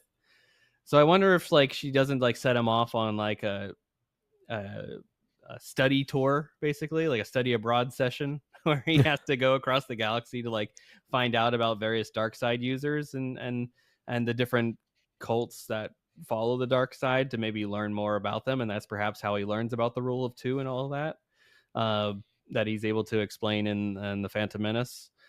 Maybe that's kind of where my brain was kind of sitting on that one for the Yoda of it all. But again, it does bring the question of like, how much does he already know? Why wasn't he involved earlier? Is he cold hearted? Is he not empathetic? Like he's supposed to be an empathetic character. Clearly, we see in Revenge of the Sith, his heart breaks when he feels the Hmm. Jedi dying across the galaxy. But does he only feel it when thousands of Jedi die at once, or does like one or two dying here and there? He's like, I don't know. Is that heartburn? Is that is that did I eat too much at lunch today? I don't know. Uh, I don't know. I'm just glad to get more Yoda and just learn more about this little green guy that we've uh, had in our lexicon for almost 50 years now. I don't know. What do you think? In the eventual season 2 that we may or may not be getting, what version of Yoda do you think we'd get? Do you think it's? I thought of 4 options here. Which one do you think is the most likely? Do you get CGI Yoda from the prequels? Do we get puppet Yoda from Phantom Menace? Do we get perhaps puppet Yoda from the original trilogy, or do we get like CG puppet Yoda from the sequel trilogy? I think you would probably get. I think you might get. Well, I mean, I think they pulled it off with The Last Jedi, right? You brought Frank Oz in, and they were able to work it. Mm-hmm. I think the puppet Yoda from Phantom Menace didn't quite work as well. I have it on. I have that version of the DVD, Oh, I and will never get I'm rid of glad. that DVD for that reason. Yeah, I was gonna say now it's a very special Phantom Menace. But yeah, it was a tough one to kind of choke down. So I would imagine that you know if they pull it off, and once again, it'd been like that would have been great if we would have seen a little more. But maybe it's easy and cheap to do a CGI Yoda at this point, because you kind of have to make him a little younger. Yeah, they already Um, got a model in place from the prequels. so it's probably not that hard to make, but I think given the fact that even Grogu, right? Grogu was a Mm-hmm. combination of True. some CG and some live action. I think had you had maybe just one scene, you might have decided to go one way or the other, whichever was going to be the most practical Mm-hmm. to do. But maybe if there was more than one scene, you might have a combination of where maybe if you have to have him move, you'll do the CGI, and if you have him there, maybe sitting on the thing, and it's not and whatever is most comfortable for Frank Oz. True. Do you have he doesn't have to maybe work the puppet, but he'll be doing the ADR. Um, so it's interesting, but maybe a combination of, I would say, Yeah. hopefully, I would hope that we would see more of it, but now it's like I just want to see some of the other X-Men in this one. All right, please. It depends, I guess, what they want to do with him. Like, is he doing lightsaber battles across? Is he going to be facing like to the extent of like the Dooku battle again? Because Puppet Yoda was not going to be able to do that. No. So is he just going to be sitting in meetings and talking? Then they don't need to necessarily have a CG version. They can do a puppet. But if he's going to be a little bit more active, maybe a hybrid model is the way to go, as you surmised. Oh, Makes sense. interesting. All right, Greg, we got one last question here as we wrap up All right. our Acolyte conversation here. And any good season that's continuing on, or has the intent of continuing on, will leave some outstanding questions. So what are your biggest questions that you currently have about the show that you would like to see either answered or explored in a potential season 2? Ooh. I'm going to have to sneak on my list. Yeah. Love it. Oh, yeah. Like Soul says, what are Osha and May? Yeah. Are they the same person? How did they get separated? Why were they separated? Mm-hmm. What is the origin story? And I think it would bring back, I think what we would see in a season 2, or what we maybe should have seen a little more in season 1, is like, what are they supposed to be? How do they work? What is their place in the Force and in the galaxy? Mm-hmm. I think that's the biggest thing that I think that, a lot of these other pieces are important, but it should come back to those two. Those are the stars. She's the star of the show, playing 2 characters. Yeah. It looks like they say, it seems like they brought it in really late, and you start to go like, no one seems to buy Soul's argument. Like, what? Hello. Yeah, no one cares at this point. No one cares. You're the same you're like what so what does that matter? Yeah, I'm like looking for a timeout, or like, hey, I want the official, we as a viewer should have that one review flag where, like, all right, throw the red flag, and now we have to go back to New York and get the instant replay on this, because I'm like, I really want this discussed. That's my biggest lingering question on this. Is like, what are they and what happens now? Okay. I like where you're going that, because again, it ties back to your earlier point where you're like, these are the protagonists here. We got to spend some more time with them and figure out the mystery behind them and all that stuff. So it does make sense that would be. I have that question too, because I kind of have a question about why Osha was so willing to lose half of her mind and and stay with the Jedi, knowing that, May wanted to lose half of her mind. That kind of switch at the end, there was something I'm like, I don't necessarily understand this, but all right, I'll go with it. But my 2 biggest questions in the end of this show are, why did Kelnaka have all those symbols in his office, and what do they mean? So I hope that gets explored in larger detail, because he clearly was still thinking about the events on Brendok to some degree. Like, did the witches mess with his brain that much that he was just reliving that moment over and over again? Or does he know more about the Ascension, that the tattoo and all that stuff? I mean, I'm fascinated about this thing that they just kind of glossed over. Well, and I think that, like when we had Daz on, Daz came up with a great theory on this, that perhaps some of the sisters' consciousness may have still been in Kelnaka when that was broken. And that blew my mind by that. Daz just killed it on that one, because I was like, that would kind of make sense, because then it's like he's trying to wrestle, or he's got this stuff in his head, or them in his head, and they're this is how he's expressing it. Yeah, go back, if it, like, to make a plug for the show, go back and listen to Daz talk about that, and you're going, okay, that's very tasty. Yeah. But you Daz weren't quite sure. He always brings good stuff to the table. But yeah, I think that's just something where, you may not ever hear how it's explained, but or why, but I'm like, yeah, that's an interesting take on that. But maybe we'll never know. Maybe we'll never know. And the last thing I'm curious about, that I really want to know why was the Kylo Ren theme used at various points in this show? Like, and Leslie Headland was like, it's there for a reason. Well, I didn't see the reason yet. What reason? So I want to know the answer sooner than later. It may still just be that this is where the Knights of Ren come from, is that maybe there's a place in the universe where everybody kind of settles, when Plagueis starts looking, apparently waiting around for old Palps to show up. And so these folks in between, because who's to say Plagueis didn't have many, apprentices, acolytes, and whatnot before. So yeah, it's like, what happens? What happens now?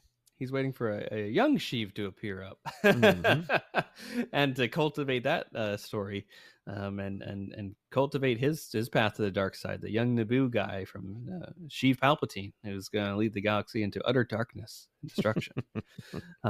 Yeah, fascinating stuff across the board, and I hope to goodness that this gets a season 2, because there's a lot more meat on the bone, as you were saying. Like this could make a very nice meat bone broth here with all the meat that's still left on it here, and I want to try that soup, because I bet there's a lot more noodles and hearty vegetables that can go with it to really make it a great meal here. And with more time and context, I think it only will improve what we saw in season 1. So I think a season 2 would definitely help to benefit the show and help to move the story forward as well in many ways. And I'm very excited for it. And I hope it doesn't take, well, it's probably going to take 2 years at this point. So get it announced and get the actors on board and start filming this thing and get it moving, because more Star Wars is always good in my opinion. So Greg, any final thoughts on the Acolyte before we close up shop today?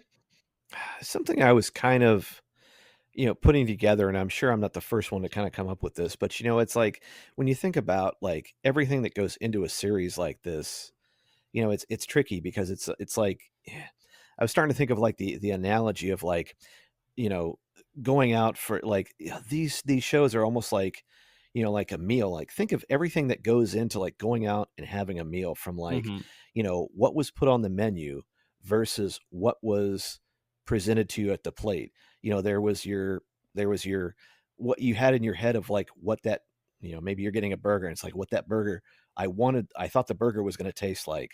The place we Yeah. went to, the menu, like the presentation, the wait staff, or like your service, the cooks who cooked it, like what they used to make the, like all these different things have to kind of work for that meal to work for you, right? There's so much that goes into that, and there's also so much that goes into these series. And it's like, so I say like, we should first start going like, let's give these shows need to get a fair shake. And and I do think that they're putting this stuff out for entertainment. It is not just Mm-hmm. it's they're not spite making shows just to piss you off. They're That's making right. shows that are entertaining, that people want to watch, so they kind of keep on watching. And so I think the way to maybe attack this is to go, you know what, there's a lot of things that have to work, and if something doesn't work right, if the oven doesn't work, or if the cook is pissed off, or if the wait staff doesn't, like there's a lot of things that can ruin that meal, um, that were not the intentions of, like, what was your expectations, and were they met, and all that kind of stuff. So I think that, you know, let's separate some of the execution from what just our interpretation of like what we think Star Wars is. Mm-hmm. And I think that, if you kind of come in and going, because it's the story now, I think that we have had the benefit of the last 25 years to kind of like really kind of, digest and get what the Phantom Menace was doing, right? Because now I think you can Yeah. look at the Phantom Menace completely different than what you came in with that. A lot of people went into there with expectations of what they thought it was going to be, and it was totally not. And I would say that like there were some aspects that now I can say they're not my favorite, but I appreciate the story, and I Mm-hmm. love a lot of these elements, and I love people who that was their entry point, and they were kids, and they had a Yeah. ball, and it was awesome. And I think that, come into this with going, there's the story. It's canon now, kids. Unless you want to go up and buy Disney and start making some other stuff, this is what it is. But what we have to hope is that we know that there are people who really care about Star Wars that are making these Star Wars Yes. shows. And yes, it's not George, but I'm like, like all these people really care about what they're doing. They're really trying to make a great story. Some may succeed more than others, and that's okay. But I Yeah. think at some things we can go, this worked for me, this didn't work for me. Maybe the whole show didn't work for you. That's totally cool. And it's like, if it didn't trip you trigger, Yeah. fine. And like I said, that's how I'm kind of going into, when I think of what's going into Skeleton Crew, going, all right, I'm not immediately stoked, but that excites me, Yeah. because Wow me. I want to challenge myself and go, oh, okay, you know that, it's almost like, like I don't watch Young Jedi Adventures. It's not because I hate Young Jedi Adventures. I love me some Nibs, but it's just not my thing. But I may go back, like next year. I think the Droids have an anniversary coming up. Oh The man. cartoon from the Oh, '80s, and I was a little too old for it by then. But it's like worth a rewatch. I think we were talking to Greg about maybe doing, because I think it's the 40th anniversary of it or something like that. And I'm probably like approaching that. Yeah. 30th, 40th, and I'm like, Come yeah, on, Caravan of Courage too is approaching a 40th. boy, that's a tough one. But you can go back now and you can say, okay, there's elements there. We have the witches that are in one of those films. But Mm-hmm. like I said, even the holiday special, right? There's that's I wouldn't wish some of that on my worst enemy, but some of those aspects, you go, wow, at the time, and it's like what 1978, and we were dying for Star Wars, and to see Harrison Ford and Carrie Fisher and Mark Hamill and Chewbacca and like C-3PO in live action on our TVs was amazing, and that's what I take away from the story itself. Eh, like Alongside some Jefferson Starship too. oh, that and it's some of that is just not good, but it's like what I can appreciate for what it was, and at the time we were like damn happy we had it, and you're like okay because Empire was right around the corner, but it's like this is a little Star Wars story, and it was pretty cool. So let's just like we'll take it in, we'll give it its fair shake, we'll kind of shake it down, and I don't want to feel like I don't have to defend Lucasfilm. They don't pay me. uh if they did, that'd be cool, but they're not. We'll take the money, but they're not We'll paying take us. the money, but like no. But yeah, just enjoy the ride, and then we'll see what happens. But anyway, don't let your fandom get frozen in amber. Yep, that's right. Don't let the show ruin your fandom, and also don't let other people's opinions ruin your fandom. Because if you like it, you like it. If you don't, no one's forcing you to watch it. Just the way I look Exactly. at it. There will be another story down the line that you can watch that may tip your fancy, and there may be I'm something not that on you a don't like. Yep. I'm not on a soapbox. I'm actually on a couch. So there we go. Couch conversations is what we call it here at Force Ghost Conversations. Well, Greg, this has been a wonderful conversation. And where can the folks find you and Rebel Base Card online if they want to continue the conversation to hear your Acolyte conversations as well? Oh, thank you. Yes. Greg will be back from vacation. We'll do our show on the Acolyte coming up here. And if you can go to X, you can go to Instagram, Threads, Hive, Blue Sky, Facebook, and look for @Rebel Base Guard. That'll give you some notes and pics and what's happening. If you go to Apple Podcasts or Spotify, you can look for the Rebel Base Guard podcast, and then that way we've got some shows coming up that we'll be talking, as we kind of transition out of Acolyte and back into the regular shows. The national sports collectors convention's coming up in Cleveland next week, so I'll be going there, and so we'll be having that and some other discussions, trying to get some collectors, community members, and so forth. Real excited about what's coming up, and hopefully people can kind of come along for the ride. I hope they do, because it's a great podcast, and the great conversations you have over there, especially the Acolyte and Fluffy. I've been really enjoying those over the last couple of weeks here, and wonderful conversations, of course, across the board here. And for the folks at home, thank you so much for listening to both this episode, and hopefully you've checked out all of our Acolyte episodes leading up to this point as well. And if you haven't, they're available for you to listen at your pleasure whenever you got the chance to do so, because there was a lot of wonderful discussions. Greg, of course, was on episode 4 if you want to go check that one as well. But great Acolyte discussions across the board here again. And we'll be back next week with a brand new episode, I think, about Rebel Moon, part 2, Child of Fire, or not Child of Fire, that's part 1. The Scargiver, part 2, in anticipation of the director's cuts of those films coming out. So be on the lookout for that in your podcast feeds. And until then, may the Force be with you. Take care.